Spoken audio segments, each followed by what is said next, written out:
So good afternoon guys. आज हम निकले हुए हैं द्रास मुश्को वैली के लिए, ब्राउन बियर एक्सपीडिशन के लिए। और हम निकले हैं वाया उम्बा। ये है उम्बा का स्टेटस। गाड़ी यहाँ तक ही आ पाई, यहाँ से हमें होना पड़ेगा वापस। ज़्यादा चांसेस हैं जिस चीज़ के। और सराउंडिंग्स आप चेक कर सकते हैं।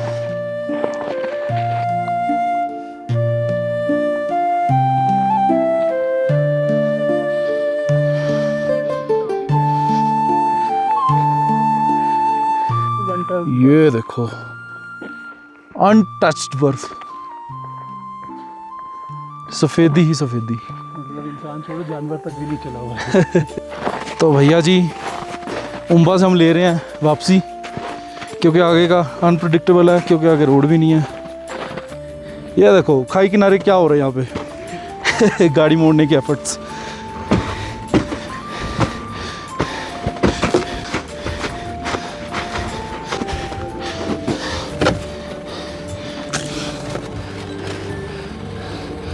होनी तो चाहिए अब। Let's try.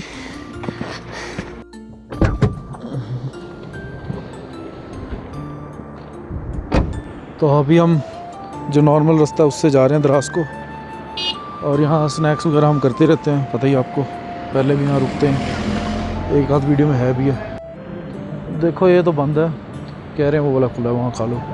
तो वहीं खा लेते हैं, वी डोंट माइंड। यहाँ से हम 15 या 20 मिनट में पहुँच जाएंगे अभी द्रास।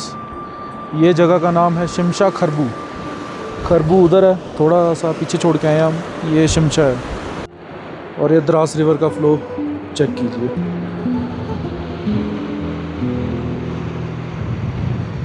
हवा भी चल रही है यहाँ अच्छी सी, ठंडी है लेकिन। मैगी अपनी आ गई है, मैगी का सेवर ही लेंगे अभी। अब थोड़ी देर में पीते हैं फिर चाय। लो भी motor चक्को।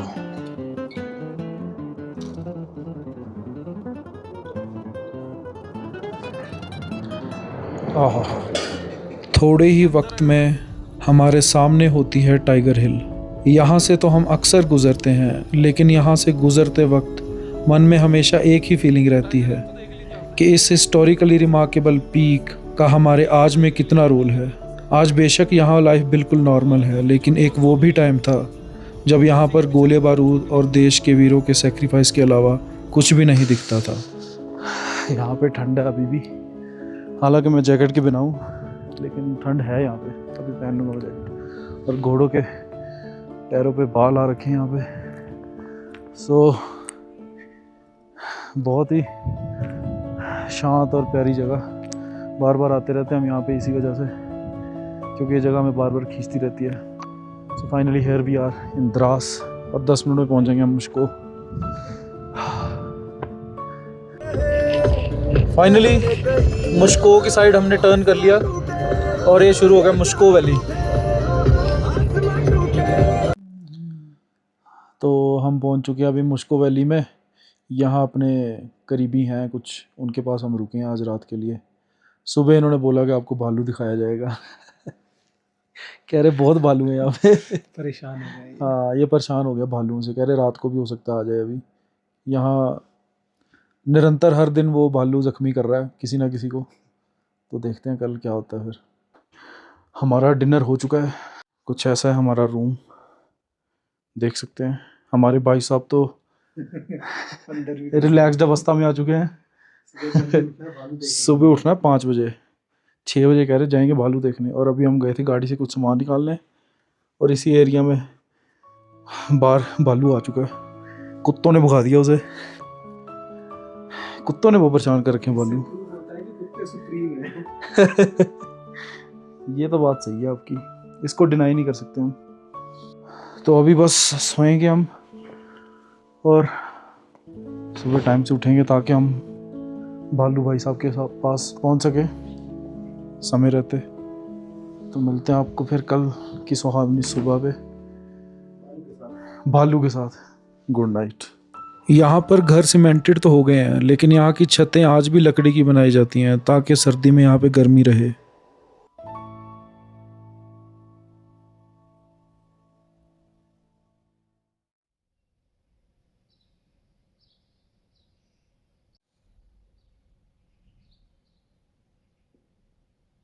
Good morning, guys. Today we are ready with our morning tea to look out for a Himalayan brown bear. अभी हम निकल रहे हैं स्पॉटिंग के लिए.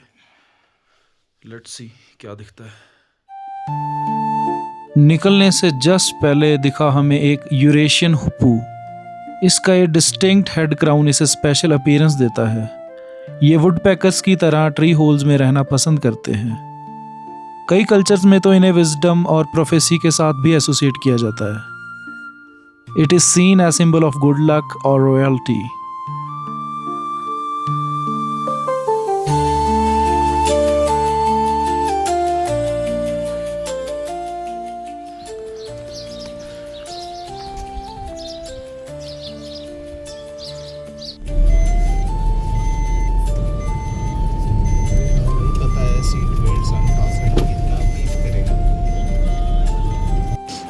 लो जी, सुबह सुबह हम हैं मुश्को की लास्ट चेक पोस्ट पे भालू की सर्च में. लेकिन भालू भाई साहब अभी तक दिखे नहीं हैं हमें कहीं भी. यहाँ पे ठंड है, हाथ जम रहे हैं.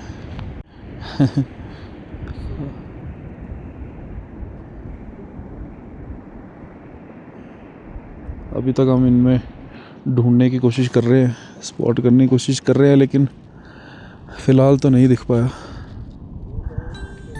लेकिन कोशिश जारी रहेगी हिमालयन ब्राउन बियर को ढूंढने की. A few moments later. यहाँ तो हमें नहीं दिखा कोई भी भालू. अब लोकेशन चेंज की जाए.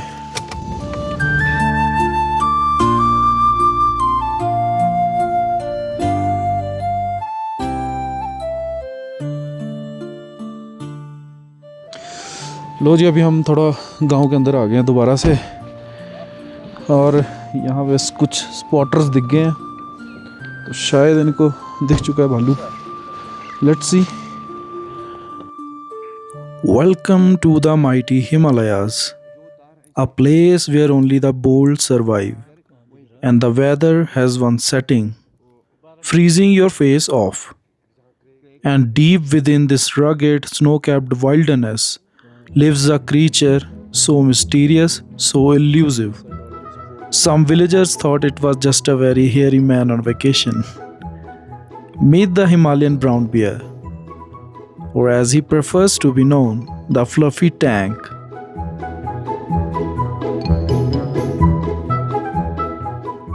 This majestic beast is nature's answer to the question, what if a sofa could walk and occasionally punch you?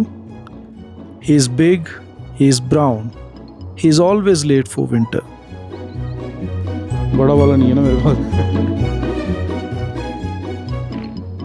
This is a mother bear and his cub, gentle, nurturing, capable of flipping a yak if you look at her cubs wrong. अच्छा. This baby will stay with mom for 2 to 3 years, learning the ancient bear arts of digging, eating, and being offended by butterflies.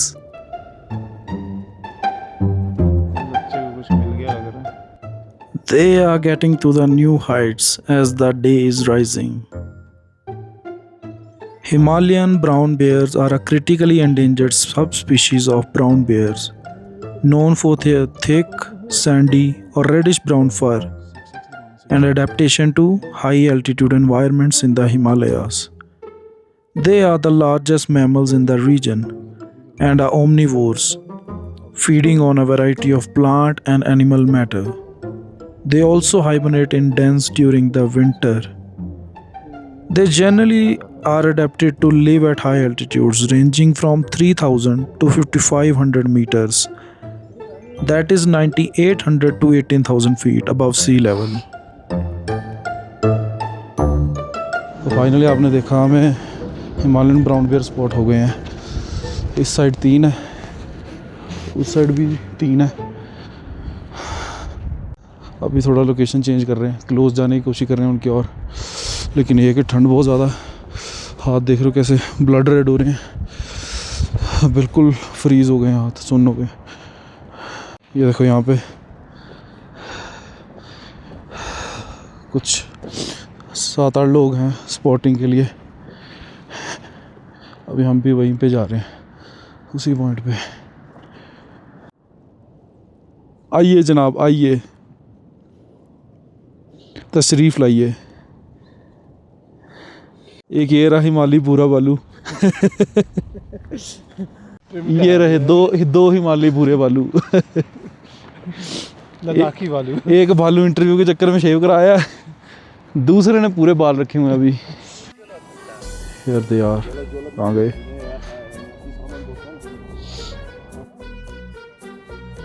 माँ और बच्चा अपने सफ़र पे लगातार बढ़ रहे हैं।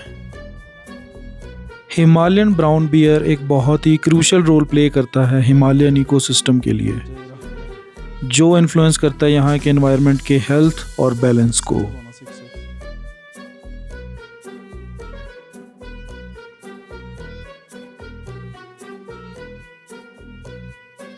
हर बियर स्पीशीज की तरह हिमालयन ब्राउन बियर भी हाइबरनेट करते हैं अपने गुफाओं में। इनकी हाइबरनेशन लगभग अक्टूबर से अप्रैल या मई तक चलती है, जो इनको एनर्जी कंजर्वेशन में बहुत मदद करती है इन हार्श विंटर्स में। They move seasonally, migrating to higher altitudes during the summer and descending to lower valleys in the autumn. ये माँ और बच्चे का ट्रिप बहुत ही अच्छा जा रहा है और पूरे ट्रिप के दौरान ये खाते पीते जा रहे हैं। अभी भी देखिए ये खाने के लिए ढूंढ रहे हैं। तो यार मान लो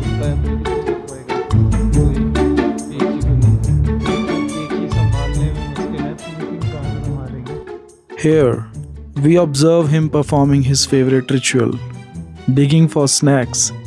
No, he's not gardening. He's trying to locate the one marmot who still owes him lunch. Their diet consists of roots, berries, small mammals, and when feeling fancy, occasional revenge on sheep.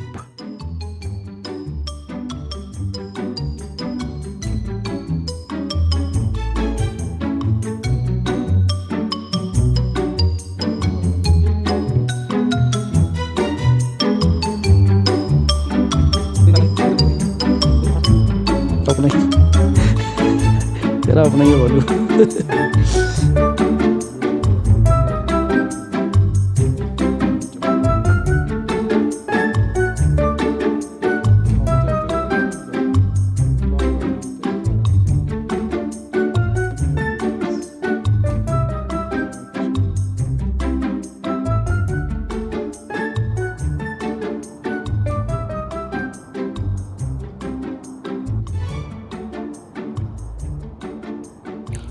While fearsome in reputation, the Himalayan brown bear is also an accidental comedian. He has the balance of a hungover goat and the curiosity of a toddler in a hardware store. He'll sniff anything that looks remotely like food or mildly resembles a squirrel.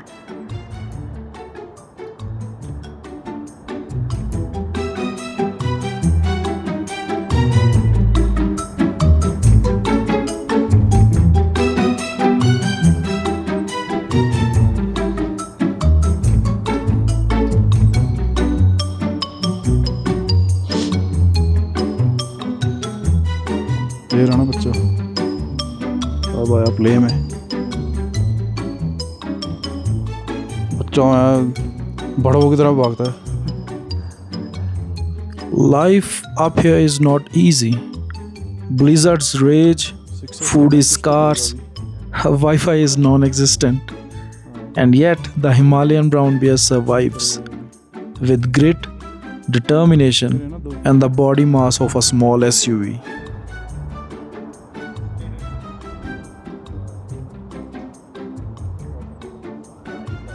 They generally scratch their back against a rock as their hygiene maintenance. और ये एक बार फिर श्रीमान ने गड्ढा करना शुरू कर दिया जड़ों की तलाश में।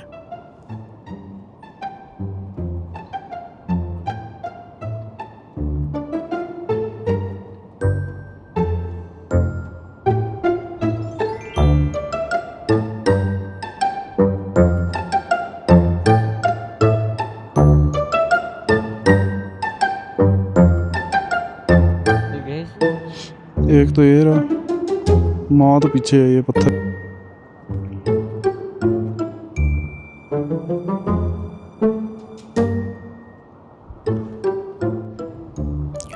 इनकी चाल भी कुछ ऐसी लगती है जैसे ये डांस करते हुए जा रही हूँ।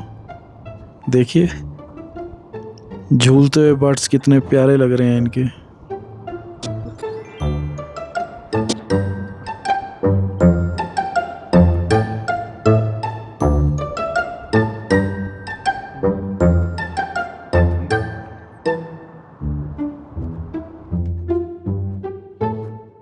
कुछ मजेदार करिए।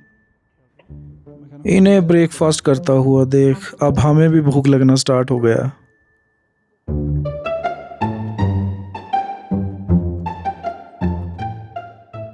इसीलिए हम भी लौटते हैं अपने ब्रेकफास्ट के लिए।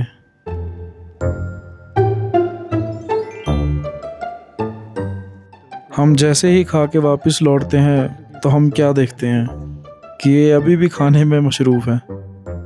इनका एपेटाइट बहुत ही ज़्यादा है।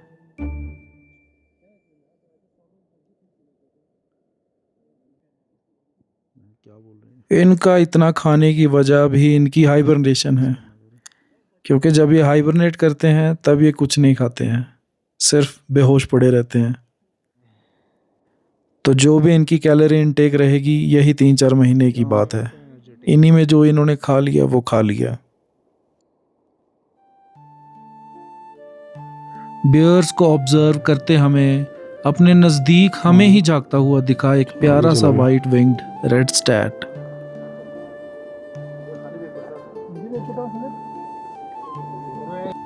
As the sun sets over the peaks, the Himalayan brown bear settles into the rhythm of the wild, graceful, powerful, slightly gassy.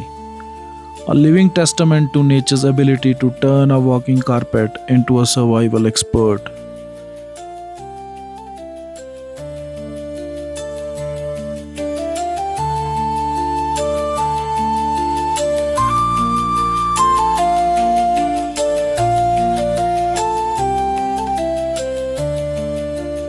Sleep well, O mighty mountain floof.